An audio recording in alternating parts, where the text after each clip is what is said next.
Yes hello बच्चों, कैसे हो? तो होप आपने प्रीवियस लेक्चर्स का देखा होगा, पढ़ा होगा। आज हम एक नया टॉपिक स्टार्ट करेंगे, that is known as introduction to the trigonometry. It is 8th chapter according to your NCERT in NCERT and it's in first term of your examination. So it's a very easy chapter. The concept is not too much wide. The concepts in this chapter is very less. बहुत छोटा सा concepts है. Only concept is of 2-3 points which you have to understand.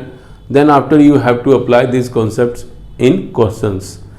So हम आपको आज इस chapter के जो concepts हैं उसके बारे में डिस्कशन करेंगे और होप आप इसको बहुत ही कम समय में पूरे चैप्टर के कॉन्सेप्ट्स को समझ जाएंगे। So let us start. Introduction to the trigonometry. Introduction to the trigonometry, first of all trigonometry definition क्या होती है? We should also try to understand something. It is a branch of mathematics. एक mathematics की branch है, जैसे आप कह लो algebra है, बहुत कुछ होता है मैथमेटिक्स में, स्टैटिक्स होता है, ऐसे एक similarly it's a branch of trigonometry. इसमें मेजरमेंट हम क्या कहते हैं? It is a branch of mathematics in which we deal with angles and sides of a triangle. इसमें हम एंगल्स और साइड्स एंगल्स को, ट्राइंगल के साइड्स को बारे में पढ़ते हैं।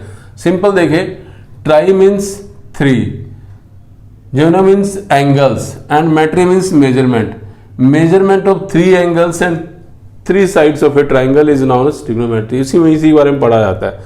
तो हम फर्स्ट ऑफ ऑल जो स्टार्ट करेंगे, जो पहला जो टॉपिक है आपके सिलेबस के according, that is known as trigonometric ratio. Trigonometric ratio is generally is known as T ratio. तो इसमें होता है क्या कि जहां पे आपके पास राइट एंगल है, there is a right angle. आप देखें यहाँ पे एक राइट एंगल है, तो it's a right angle at B. So this is a right angle triangle. ABC is a right angle triangle. अगर इस ट्राइंगल में एक एंगल राइट एंगल है तो that is known as right angle.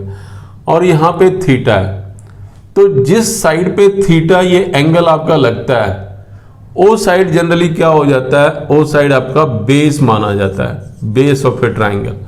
और theta के अपोजिट में जो साइड आती है, that is known as perpendicular of a, वो जो साइड है जनरली परपेंडिकुलर माना जाता है। तो इस साइड को देखें, ये अगर इस साइड पे ये आपका एंगल आ रहा है तो ये बेस माना जाएगा, और इसके अपोजिट में जो साइड होती है वो परपेंडिकुलर मानी जाती है। और राइट एंगल के अपोजिट में जो साइड होता है, that is known as hypotenuse. All of you know, ये जो है हाइपोटेन्यूज होता है। तो इस अंडरस्टैंडिंग को हम बनाएं कि जो एंगल आपको अगर दिया हुआ है तो उसके अपोजिट में जो साइड होगी वो परपेंडिकुलर मानी जाएगी। जो उसके साथ में होगा, जो उसके एडजेसेंट्स में होगा एंगल के, that is now base. The side which is opposite to the right angle is known as hypotenuse. तो ये चीज हमने यहां पे देखा। अब इसके टी रेशियो में है क्या, इसको समझना इतना जरूरी क्यों है? साइन थीटा, एक sine theta is perpendicular upon hypotenuse. ठीक है, ये परपेंडिकुलर अपॉन हाइपोटेन्यूज के बराबर होता है, hypotenuse. And cos theta, it is known as base upon hypotenuse.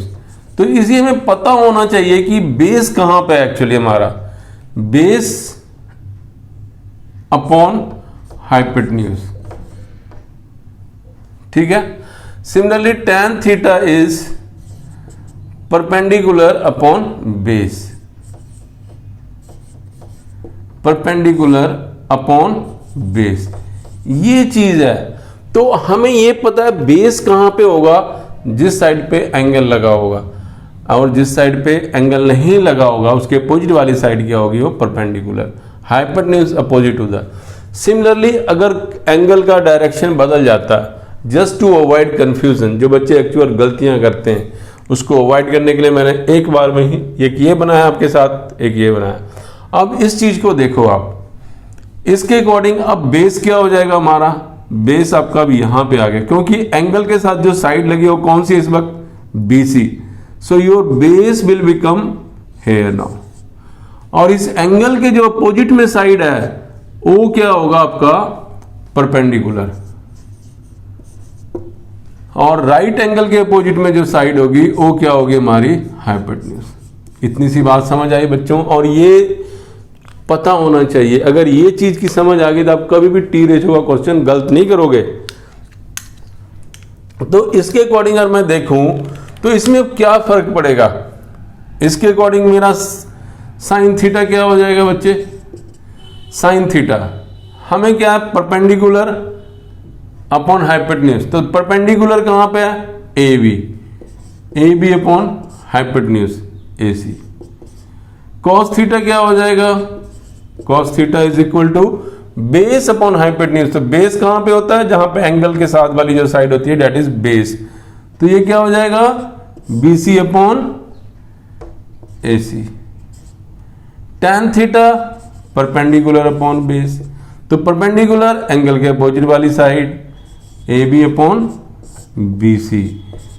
ये चीज आपके पास tan थीटा हो जाता है। तो ये चीज समझना जरूरी है कि अगर एंगल बदलता है तो बेस और परपेंडिकुलर भी उसके अकॉर्डिंग एडजस्ट होगा। तो एक और शॉर्ट फॉर्म लोग याद करने के लिए रखते हैं, जैसे पंडित बद्री प्रसाद हर हर बोले, ठीक है, सोना, ठीक, चांदी तोले। यानी ये चीज देख लो, साइन थीटा किसके बराबर होगा, perpendicular upon hypotenuse. Cos theta is equal to base upon hypotenuse.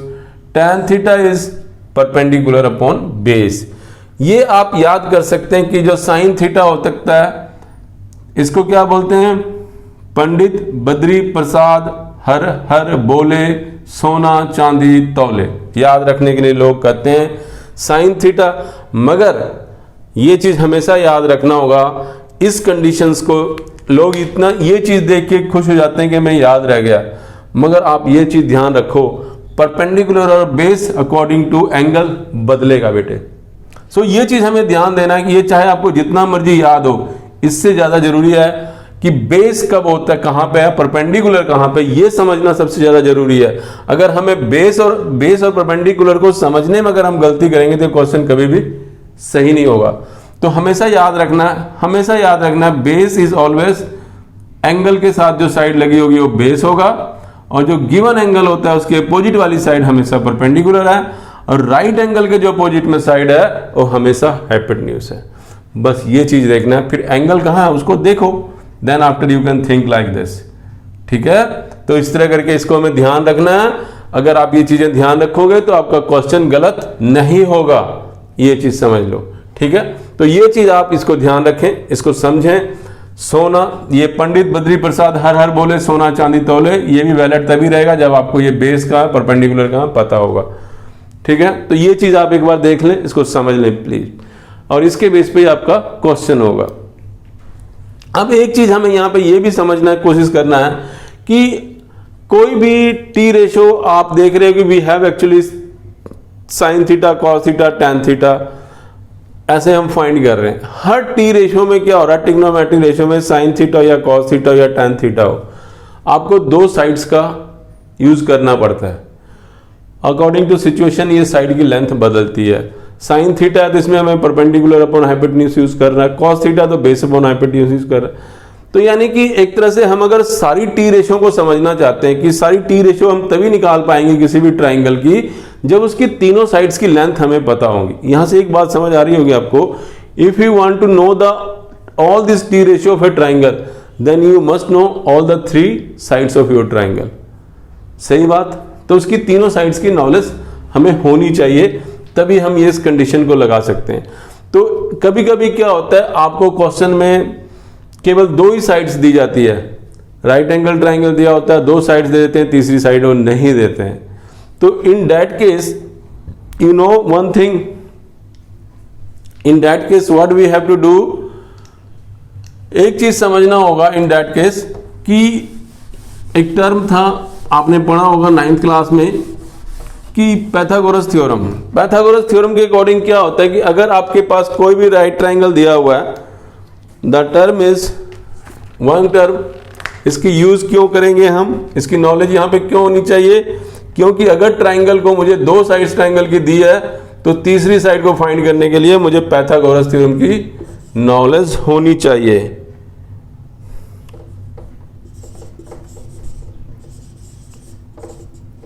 Pythagoras theorem की नॉलेज होनी चाहिए, ठीक है। तो पैथागोरस थ्योरम में क्या है आपके पास, let's say this is your right angle triangle. तो इस केस में क्या हो जाएगा आपके पास, sum of the squares of the two side A B square plus B C square is equal to A C square. यही पैथागोरस थ्योरम है। यानी कि अगर कोई भी दो साइड्स ट्रायंगल का दिया होगा तो हम उसका तीसरा साइड फाइंड कर लेंगे। तो अगर तीसरा साइड भी अगर हमें पता चल जाएगा तो हम कोई भी टी रेशो फाइंड कर सकते हैं। तो जनरली हमारे पास ये 3 टी रेशो होते हैं, sine theta, cos theta, tan theta. Then 3 T ratios are the reciprocal of these one. तो 1 अपॉन साइन थीटा किसके बराबर हो जाता है, let's say the reciprocals, it is equal to cosecant theta, it is equal to cosecant theta. और cosecant theta फिर क्या हो जाएगा, hypotenuse upon perpendicular, hypotenuse upon perpendicular, ये हो जाएगा। और 1 अपॉन कॉस थीटा किसके बराबर हो जाएगा, that is equal to secant theta and it is equal to hypotenuse upon base, ठीक है। 1 upon tan theta it is equal to cot theta। तो cot theta किसके बराबर हो जाता है, बेस अपॉन परपेंडिकुलर। ये चीज है हमारे पास। We have 3 T ratios and there 3 are these reciprocals, cosecant theta, secant theta and cot theta। अब एक चीज मजे वाली बात देखो, जब आप इसको क्रॉस मल्टीप्लाई करोगे, sine theta into cosecant theta कितना हो जाएगा 1, cos theta into secant theta कितना हो जाएगा 1, tan theta into cot theta कितना हो जाएगा 1। जानते हो कॉन्सेप्ट क्या है, whenever any number multiplied with its reciprocal the answer is always 1। Whenever we multiply any number with its reciprocal, the answer is always 1। Simple concept। अगर ये क्या है साइन थीटा और ये cosecant theta sine theta, these are the reciprocals। So we know that whenever we multiply any number with its reciprocal, the answer will be 1। तो ये चीज को हम देखें, ये कैसे, ये भी आप चीज ध्यान में रखें, may be asked in objective form this questions. तो ये कॉन्सेप्ट है हमारे पास, ये मैं लिख भी देता हूं एक बार।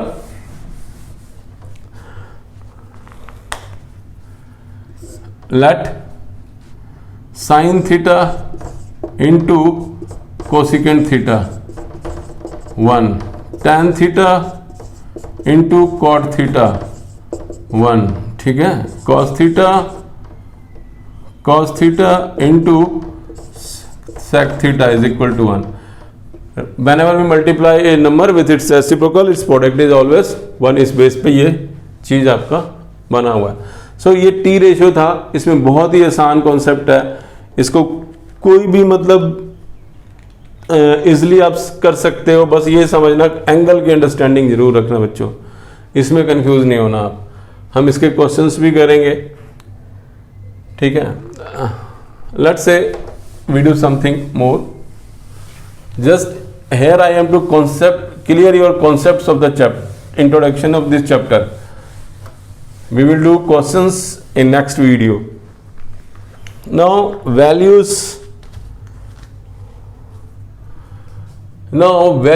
of a standard angles।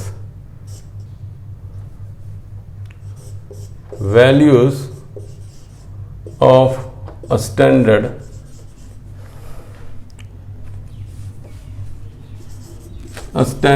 angles। Values of standard angles. Standard angles कौन से हैं, 0 degree, 30 degree, 45 degree, 60 degree and 90 degree. These are the standard angles actually. So sin theta, हम एक लेते हैं इधर sin theta, cos theta, tan theta. These are the values. वैसे तो हमें याद रखना चाहिए ये, but I am giving you a trick to make the table of these t ratios. So just आप काउंटिंग जानते होंगे, 1 0 1 2 3 4.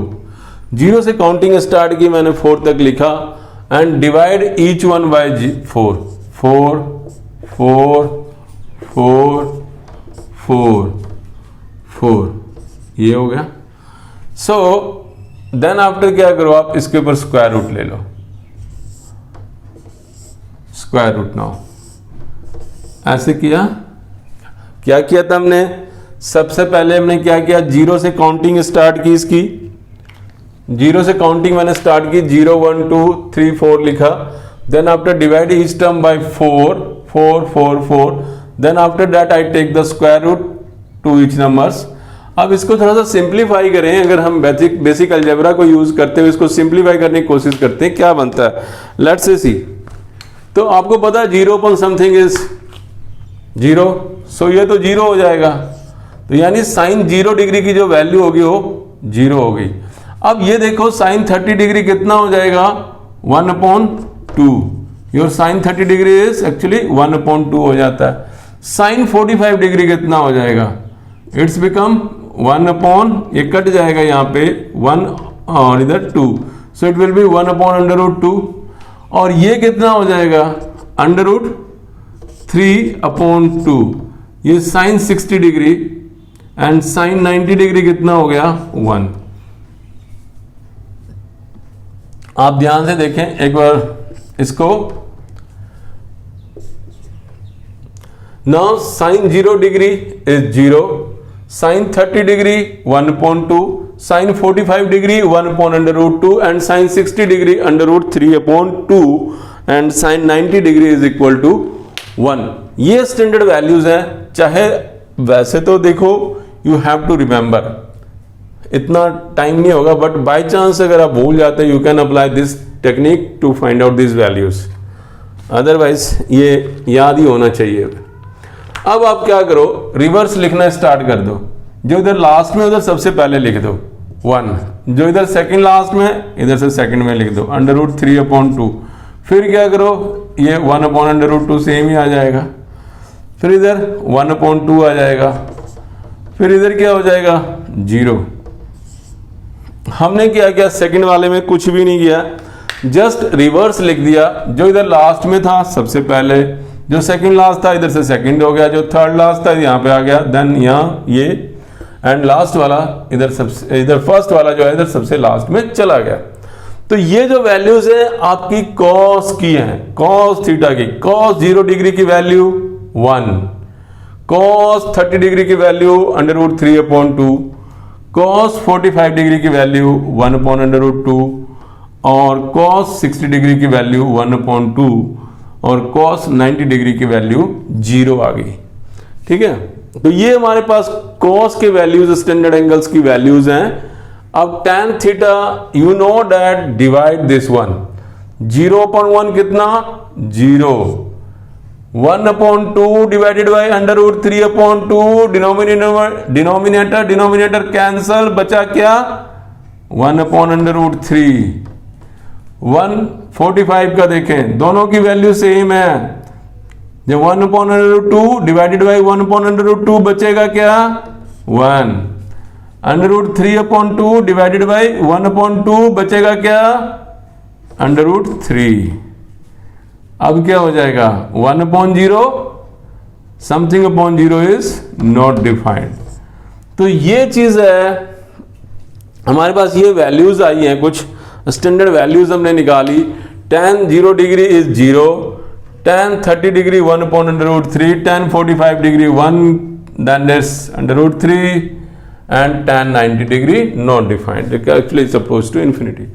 तो ये हमारे पास वैल्यूज हैं कुछ स्टैंडर्ड एंगल्स की जो हमें याद रखना चाहिए वैसे, बहुत ही सिंपल तरीका है, just you have to recapitulate 0 1/2 1/2 3/2 1 and then cos theta का क्या रिवर्स, tan थीटा क्या division.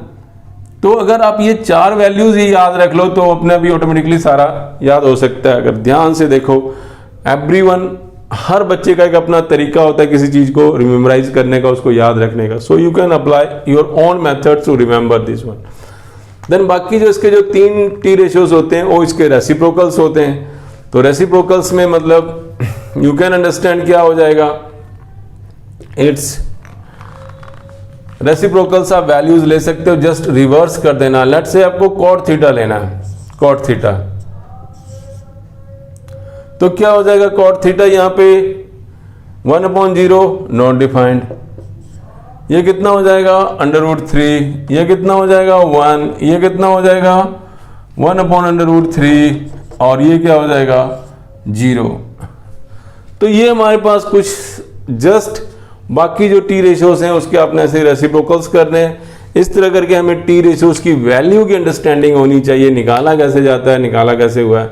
So we can understand and you have to remember this T values. अगर आपको कहीं फाइंड करने के लिए आता है तो you can use. So please, इसका हमने मेथड्स भी देख लिया कैसे निकलता है, but I suggest you have to remember.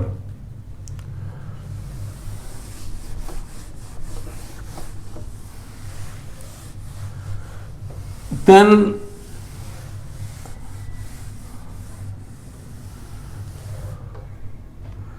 अगर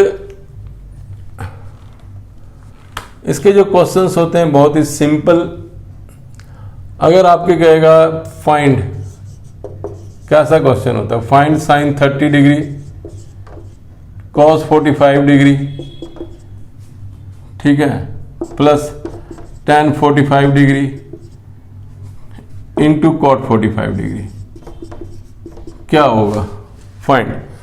तो कुछ नहीं, अगर आपको ये वैल्यूज याद होती तो आपको कोई भी दिक्कत नहीं होगा, कुछ भी प्रॉब्लम्स नहीं है कहीं। थोड़ी सी अंडरस्टैंडिंग, साइन 30 डिग्री की वैल्यू अभी हमने टेबल में क्या देखा था 1/2, cos 45 की वैल्यू 1/√2, tan 45 1, cot 45 1। तो अल्टीमेटली अगर इसको हम सिंप्लीफाई करते हैं तो इट्स बिकम 1/√2 प्लस 1, 2/2 प्लस 1, ये आपके पास आ जाता है 1/2 plus 1, ultimately 1 plus 2/2 upon 2/2 is your answer. तो इसमें और इससे ज्यादा कुछ नहीं होगा बच्चों। अगर वो टेबल याद होगा तो आप इजिली कोई भी इस तरह क्वेश्चंस देंगे तो you can easily solve, just you have to remember that values. और वो भी आपने देखा कितना आसान है, एक तरह से एक ही का याद रखना है, बाकी 2 तो उसी को एडजस्ट करके भी बन जाता है, जस्ट 2-3 वैल्यूज। तो होप आप ये समझ गए होंगे इस तरह में किस तरह के क्वेश्चंस आएंगे और ये आप कर भी पाओगे बहुत इजीली। तो ओके, तो इस तरह क्वेश्चंस आएगा तो कर लोगे बच्चों, गुड, ठीक है। आप ये इस तरह क्वेश्चंस आएगा तो पक्का इसमें वैल्यू सब्स्टिट्यूट करके एंगल की स्टैंडर्ड एंगल्स के बेस पे आएगा, उसको सब्स्टिट्यूट करके आप फाइंड कर लोगे, गुड। अब हमारे पास आता है trigonometry identities. Trigonometry identities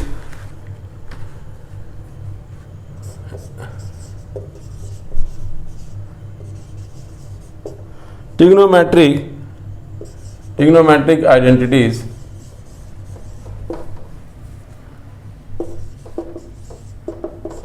generally we have 3 trigonometric identities. First, sin square theta plus cos square theta is equal to 1. Second, 1 plus tan square theta is equal to sec square theta. Third, 1 plus cot square theta is equal to cosecant square theta. ये कुछ values हैं, identities हैं आपके, जो हम use करते हैं questions को सॉल्व करने में। कि जनरली ये प्रूफ डेट के कॉन्सेप्ट पे क्वेश्चंस होते हैं, तो ये आइडेंटिटी उसमें यूज की जाती है। डू यू नो समटाइम्स अगर आपके पास राइट एंगल ट्राइंगल है, एक बार इसको देखें, थोड़ा सा समझने की कोशिश करें। Let's say ABC. That is the right angle. Okay. Let's say your angle is here theta. Now I want to prove sin square theta plus cos square theta is equal to 1. तो इसमें sin theta किसके बराबर होगा बच्चे?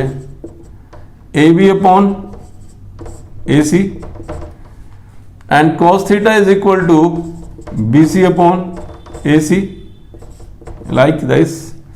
Now just use square sin square theta. जब इसको मैं sin square theta करूंगा तो क्या हो जाएगा? sin square theta इसको कर देंगे तो क्या हो जाएगा? sin square theta जब इसको आप कर देते हो squaring both side, it will become like this. sin square theta is equal to AB square upon AC square. Now cos square theta is become BC square upon AC square. ये ऐसा कुछ बनेगा ना आपके पास, it will you will get like this. अब add कर दो आप, इसमें क्या कर दो, यहां पे आ जाओ, अब ऐड कर दो, ऐड फर्स्ट एंड सेकंड. सो क्या हो जाएगा, sign square theta plus cos square theta. और इधर क्या कर लो आप, साइन स्क्वायर थीटा की जगह ये क्या था, AB का स्क्वायर अपॉन AC का स्क्वायर प्लस BC का स्क्वायर अपॉन AC का स्क्वायर. अब बोलो इसका एलसीएम क्या आ जाएगा, AC का स्क्वायर ही एलसीएम होगा कॉमन, और नीचे ऊपर क्या हो जाएगा आपके पास, व्हाट विल, AB का स्क्वायर प्लस BC का स्क्वायर प्लस BC का square is equal to AC का स्क्वायर. ये रह जाएगा. अब ध्यान से देखो, AB square plus BC square किसके बराबर हो जाएगा, AC square. It will be AC square upon AC square. तो ये कट के कितना हो गया, 1 हो गया. इस तरह ये आइडेंटिटीज जनरली प्रूव की जाती है इसी टी रेशो के बेस पे. मेरा ये इंटेंशन नहीं था कि आप भी इसको करो, आपको जरूरत नहीं है. Just you have to remember, मगर एक अंडरस्टैंडिंग होना चाहिए. एक्चुअली आइडेंटिटीज, सारे आइडेंटिटी टी रेशो के बेस पे ड्राइव हुआ पड़ा है. सो अगर आप वैल्यूज निकाल के यहाँ पे पुट करते रहोगे तो आपके पास ये चीजें निकलती रहेगी. और थोड़ा सा एक चीज आप यहाँ पे जब आइडेंटिटीज करते हो तो एक चीज देख लो, इसी से बनेगा 1 माइनस, अगर ये कॉस स्क्वायर थीटा इधर आ जाएगा तो क्या हो जाएगा, 1 minus cos square theta is equal to sine square theta. अगर साइन स्क्वायर इधर आ गया तो क्या हो जाएगा, 1 minus sine square theta is equal to cos square theta. और do you know secant square theta minus tan square theta is always 1. यहां से देखो अगर, तो यहां से क्या हो जाएगा, secant square theta minus tan square theta is always equal to 1. ये चीज याद रखना. ये चीज डायरेक्ट भी कितनी बार पूछ लेते हैं, कंफ्यूज नहीं होना. ठीक है बच्चों, इसमें कंफ्यूज नहीं होना. Secant square theta minus tan square theta is equal to, ये भी 1 होता है. ये इसी से है, secant square theta and cosecant square theta minus cot square theta is also equal to 1. You remember this also. So 1 plus tan square theta is equal to secant square theta था, इससे हम ये लिख सकते हैं 1 plus cot square theta is equal to cosecant. So cosecant square theta minus cot square theta is equal to 1. ये आपकी trigonometry identities हैं. We have trigonometry identity based questions. तो आपके पास जनरली यही चीज है, एक टी रेशियो था, एक ट्रिग्नोमेट्री का स्टैंडर्ड एंगल के बेस्ड पे क्वेश्चंस बनते हैं, और this one is the trigonometry identity based. और इसकी अंडरस्टैंडिंग एक बार अच्छे से आपको हो गई तो इसके क्वेश्चंस में भी कोई दिक्कत नहीं है. I hope just you go through these concepts, try to clear concept, try to start to feel this one. Do understand? जब आपको दिल से अंदर से touch, you start feeling it, कि आपको हो रहा है, आपको समझ आ रहा है, आपके अंदर पता चल रहा है एक्चुअल में क्या चीज है, then you will feel comfortable, then you will feel yourself light. और उसके बाद ये क्वेश्चंस बड़े इजीली सॉल्व होंगे बच्चों आपसे. तो होप आप इसको देखो, समझो, and please as usual I hope all of you are, इसको सब्सक्राइब करो प्लीज चैनल को, और हो सके तो मैक्सिमम टू मैक्सिमम इसको शेयर करो अपने फ्रेंड्स में, अपने दोस्तों में, अपने रिलेटिव्स में, सो डैट वो भी इस चीज़ का मैक्सिमम बेनिफिट ले सकें, वो भी कम टाइम में पूरे चैप्टर को रिवाइज कर सकें. ठीक है, तो मैं उम्मीद करता हूँ कि सभी बच्चे इसको देखते हुए आप इसको प्रमोट करेंगे. ठीक है, और अपने दोस्तों, अपने रिलेटिव्स, अपने सभी में ग्रुप्स में इसको शेयर करेंगे. ठीक है बच्चों, थैंक यू. फिर हम नेक्स्ट वीडियो में मिलेंगे। Okay bye.